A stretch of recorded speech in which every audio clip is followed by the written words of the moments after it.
had one new case which is overseas acquired, and it was a Emirates flight crew member, and they've actually departed Queensland. We only have 23 active cases, and in the past 24 hours we've had 7,410 tests, so once again, well done. Well, what this means, of course, yesterday we said we were on 100% track to have our restrictions lifted at 1 a.m. tomorrow morning, and I can confirm that is exactly what is going to happen at 1 a.m. tomorrow morning. So what does that mean? It means that we actually go back to our roadmap from December. So, for example, gatherings, 50 people will be allowed to come into your own home, 100 people in public spaces. We go back to that 1 per 2 square metre rule in our pubs and cafes and in our restaurants, which is great news. But can I also remind everyone, don't forget to continue to leave your contact details at these venues. It is absolutely critical that you do that.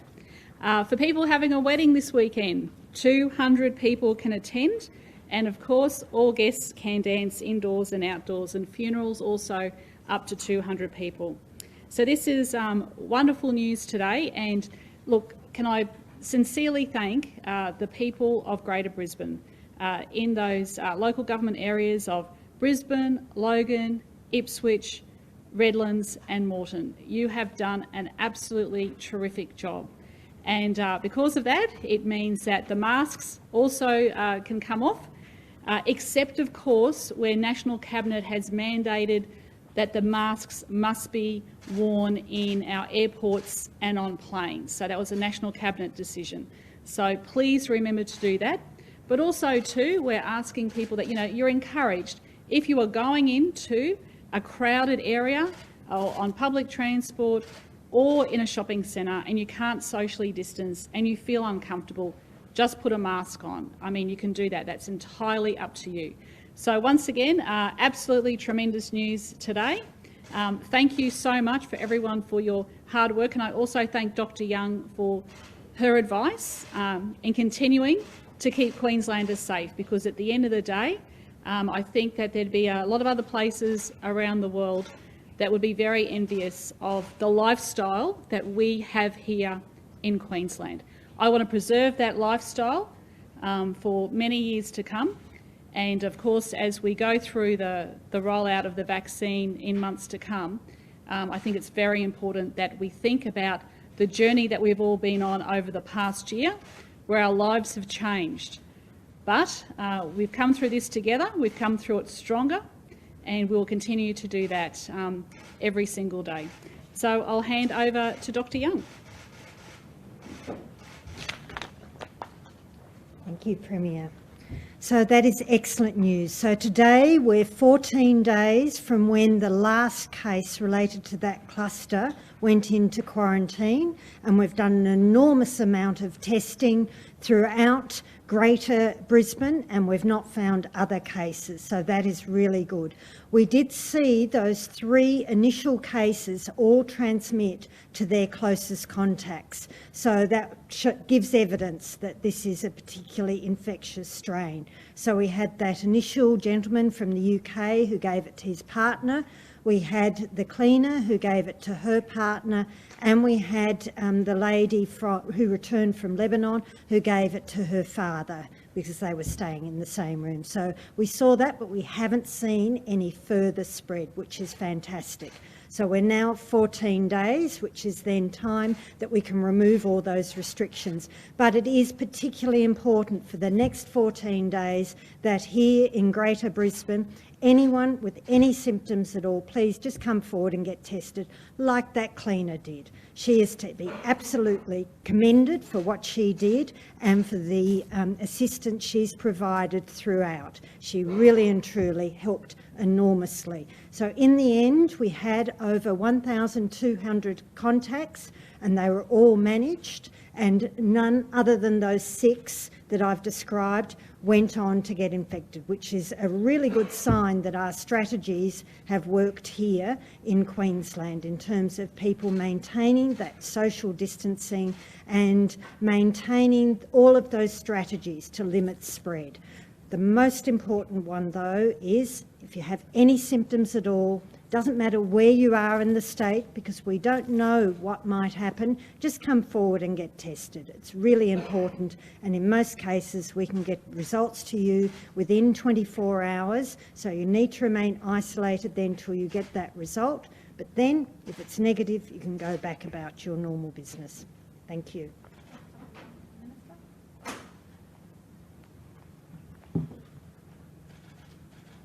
So with the great news of one new case from overseas that we've received in the last 24 hours, that brings Queensland to 23 active cases, and we've had 7,400 tests in the last 24 hours. So once again, thank you to Queenslanders and people visiting Queensland for coming out and getting tested when they are feeling unwell. And we not just want that to continue, we need that to continue so we can move forward as far as opening up our economy. So from 1 a.m. tomorrow morning, we will be back to having amongst the lowest restrictions in our economy in the country. This is great news for business, great news for tourism, and it's great to celebrate for the people of Queensland that they've done such a tremendous job in complying with these restrictions. We know it wasn't easy, particularly the 3-day lockdown, but this has shown to have great results, and we're all being rewarded for that with the lifting of restrictions at 1 a.m. tomorrow. So reminding people, it means 1 per 2 square metres, indoors and outdoors at venues, pubs, clubs, hotels. Dancing is allowed. You can stand up and have a drink with friends in those venues. We are, of course, meaning with these lifting of restrictions, 100% capacity back at allocated seating venues. So our outdoor stadiums, our theatres, our cinemas, if there is allocated seating, then you'll be able to go back to 100%. So this is wonderful news for everyone. Please keep up the testing. It is really important, and stay home if you're feeling unwell. Of course, social distancing still applies, and also making sure good hygiene. So washing your hands regularly, sanitising, reminding businesses, keep that sanitiser there. Reminding supermarkets, keep those wipes there for people to wipe down shopping trolleys, and carry a mask with you. So if ever you find yourself in a situation where you cannot socially distance, whether you're on public transport, shopping centres or anywhere else that you feel that it's a crowded environment, you have your mask with you and you can put it on to feel a bit safer. And also it's about protecting the people around you. So thank you to all Queenslanders for their cooperation over the past 14 days.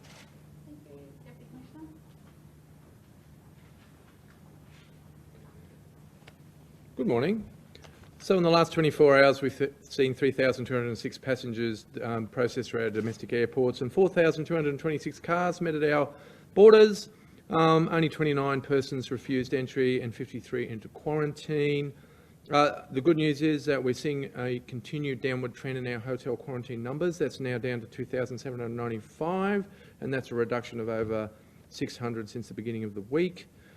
In the enforcement space, only one enforcement action, and that was at Wallangarra for false declaration of person coming out of a hotspot.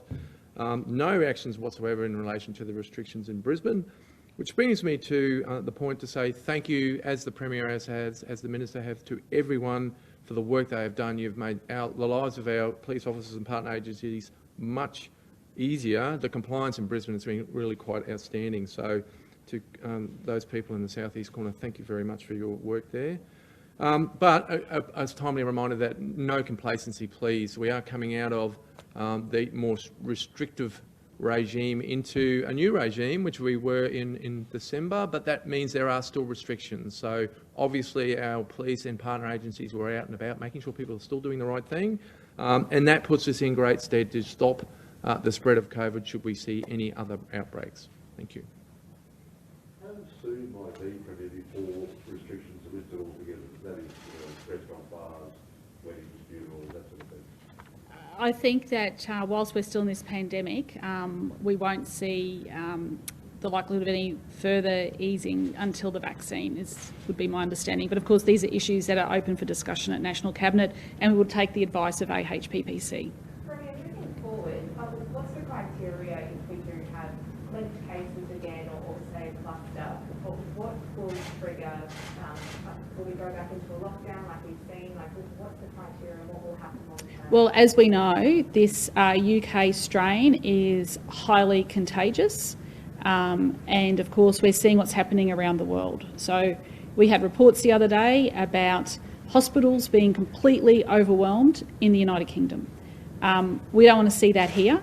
And what we do know now is that the international flights that are coming back, the caps are being lowered, which I think is good news. It means that everyone can manage what's coming in at the moment, and also making sure that that quarantine is really strong in our last line of defence, because the last thing you would want to see is that UK strain embed itself in the Australian population, because it would cripple our economy. So another lockdown would happen? If that is the advice of Dr Young, to go hard and go quickly, we would have to do that. On Tuesday, you announced that international flight crew would be sent to hotel quarantine and tested. Why wasn't that happening all along? Because this was discussed at AHPPC, and then it was raised at National Cabinet, and the National Cabinet took further measures. But that doesn't really answer my question. Why weren't we doing that from the beginning? If they're bringing this highly infectious strain into the country? Well, you should ask the Australian government. Trevor, what are your thoughts on Gladys Berejiklian's idea for a Pacific bubble? I haven't heard that, but once again, they would be matters for National Cabinet to discuss, and international borders are it's for the national government, federal government, to make those decisions. And the decision on Greater Sydney? Next week's my understanding. Next week. Next week. Yep. Do you think local councils should have a seat at the table at National Cabinet? Sorry? Do you think local councils should have a seat at the table at National Cabinet? Like the local government association actually came to our meeting in December. Sonia, how do you regard Frankie Carroll, and did he do a good job for the Queensland government? Sorry? Frankie Carroll, who's taken a job in Melbourne. He was the under. Well, I wish him all the very best. Did he do a good job for the state? Yes, he did. Will you miss him, do you think? How did you regard him? Sorry? How did you regard Well, him? public servants move around. They move around to different jobs. People from the federal public service come here. People from here go to the federal public service. People move around all the time, just like journalists move around all the time as well. Can you tell me what you made of him? Oh, look, I'm not going to comment any further. The business confidence going forward, and can businesses across Queensland be confident that we won't? Well, I think they should be confident, like the Health Minister said, that we have some of the lowest levels of restrictions in the country, but also in the world. At the moment, I get reports that businesses aren't operating. They're shut down because they're in lockdown in many, many countries across the world. And if you don't have a strong health response, you can't have a strong economy. There's nothing more certain than that. And what we've been able to see here in Queensland is that we've been able to ease restrictions faster because we've had a strong response to tackling COVID in this state. There is a case in the Gold Coast of a man who's stuck in Sydney. His house has been trashed, ransacked, broken into, but he can't get an exemption. Is that the sort of case that maybe they should be shown a look at? Lane, I'm not aware of that case. I'm happy to refer that to health to have a look at. Yeah. Dr. Young, can I just ask you how you would describe the situation in Greater Brisbane at the moment? Are you confident that travel might be allowed there again soon? Yes, they're getting on top of all their clusters. So we've seen a whole series of clusters, which has been an enormous amount of work for them. But each one they've got on top of, and this last one it looks like they're getting on top of. So it's very encouraging. Are there any unlinked cases though that you're concerned about, or are they all being largely unlinked? There are some, but they are working those through, and gradually they're finding those linkages. From your perspective, what would trigger another lockdown in Queensland or what we've just had? It just depends what happens. We just have to take each individual situation and work out what is the best response for that situation. We're still in the middle of this pandemic. We're getting more and more information from overseas about these new variants and what that means. But at the same time, while we've got that information, we're getting information on the vaccine, and that's very, very encouraging. So we just have to wait and see where we are If we get another case, where we are in terms of rolling out the vaccine, where we are in terms of numbers, there are so many variables that we just have to look at. And do you feel like we've learned quite a bit about the UK strain recently as part of this lockdown process? Does it mean if we have one more UK strain, we're less likely now to go into a lockdown? I can't really comment. It would just depend where we are at that point in time, but it was very encouraging. The most encouraging part of the response was how quickly people in Greater Brisbane responded. It didn't take long to get that message out there. I don't know that I've ever seen that in my career, that you can stand up and ask people to do something and people immediately do it. So that's thanks to all of you. I mean, as a media group, I hope that you go back one day and review how you've played your role in this pandemic and just done it so brilliantly in terms of getting information out there. It's astounding. Dr. Young, what's the condition of the hotel cleaner and her partner now? Have they recovered? I don't have those details, but they were never particularly unwell, which you would expect given their age and their situation. But I do comment that both of them were fantastic in terms of their cooperation, their full process that they worked with us as to where they'd been, and also they really weren't out in the community very much, so it helped enormously and limited the number of contacts. Have you had any interim reports on the samples taken at the Grand Chancellor or air conditioning situation? That's with police, so police are working through the investigation. Okay, I'm trying to double check. Are there visitor restrictions on aged care in hospitals and prisons also lifting? Yes, as of 1 a.m. tomorrow, all of those restrictions are lifted, except of course if you've come from a hotspot or you've come from overseas, then you can't go and visit till 14 days quarantine. Just on Australia Day celebrations, are you aware of any COVID safe plans in place in terms of, there's some of those protests and things like that going on? So the COVID safe plans will go to each of the public health units. So if they're more than that 1,500, remember we lifted the restrictions in terms of the numbers you could have before you needed a COVID safe plan. You just need a COVID safe checklist. Above those numbers, up to 10,000 people, it goes to the local public health unit. Above that 10,000, it comes through to me. At this stage, I haven't seen any. Can I just ask off this issue, how close is Queensland to moving on shield laws for journalists? Well, I'll have to talk to the new Attorney General, Shannon Fentiman, about that when she's back. Would you, do you favour it? Sorry? Oh yeah, we said that we would look at the proposal, and I don't have a problem with it. So you don't think it's fair that the journalists doing their job, sticking to the code of ethics and not revealing their sources should be jailed? Look, I'm not going to comment till I see the final details of the proposal, so I'd rather get advice. First, I'd get advice from the Attorney General. Okay? Yep, last question. Yep, thanks. Just on the rapid testing kits being manufactured in Queensland that the government's contributing funding for, do you think they're safe and do you recommend their use? Of course I recommend their use, and they're fantastic, but they're not appropriate at this point in time in Queensland because we have got so few cases, so I always want to use the most sensitive test to pick up a case. So they're not as sensitive as the tests we currently use, and we don't have any capacity problems. We can run through enormous numbers of tests, a lot more tests than we've been doing. So I would prefer for Queensland to use the most sensitive test that's available, given we've got the capacity and we can do that, but it's a fantastic piece of work. I absolutely commend those people who've developed those tests.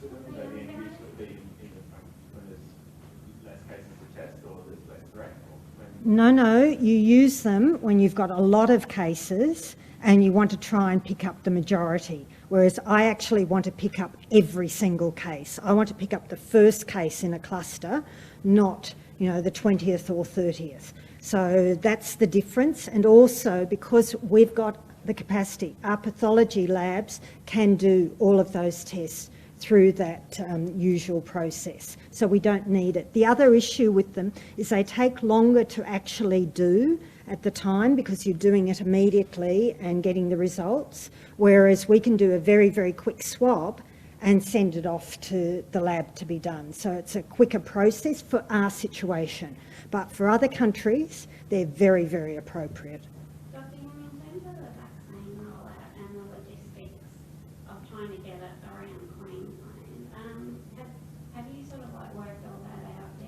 Yes. So initially with the Pfizer vaccine, we'll be delivering it from major hubs because of the cold chain requirements. Once the AstraZeneca vaccine is approved, we'll be able to distribute it more widely throughout the community. So the second vaccine is likely to be the one that goes out into the region? Into the more remote regions, yes. Yeah. All of those details are still being worked through, but that's the gist of the plan at the moment. When you talk about hubs, do you mean doing vaccinations at stadiums? Not necessarily, no, probably at our large hospitals.